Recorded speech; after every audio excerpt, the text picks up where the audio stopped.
Hello दोस्तों, नमस्ते, राधे राधे। आप लोग का अपने यूट्यूब चैनल में स्वागत करती हूँ। मैं आज एक बहुत प्यारा सा हवन गीत लेके आई हूँ। आप लोग सुनिएगा और कमेंट करके बताइए कैसा लगा। अच्छा लगा तो चैनल को लाइक सब्सक्राइब भी कर दीजिएगा। निमिया का पेड़ बड़ा भारी, हवन होला हमारी दुआरी।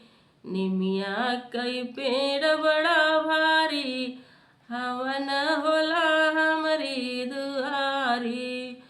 हवन मक सुनी राम जी आए, राम जी आए हो लक्ष्मण जी आए। संगवा में सीता प्यारी, हवन होला हमारी दुआरी। निमिया का पेड़ बड़ा भारी, हवन होला हमारी दुआरी। हवनामक सुनी ब्रह्मा जी आए, ब्रह्मा जी आए हो विष्णु जी आए। संगवा में लक्ष्मी प्यारी, हवन होला हमारी दुआरी। निमिया का पेड़ बड़ा भारी, हवन होला हमारी दुआरी।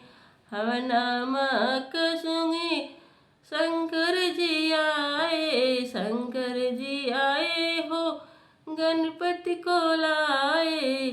संगवा में गौरा प्यारी, हवन होला हमारी दुआरी।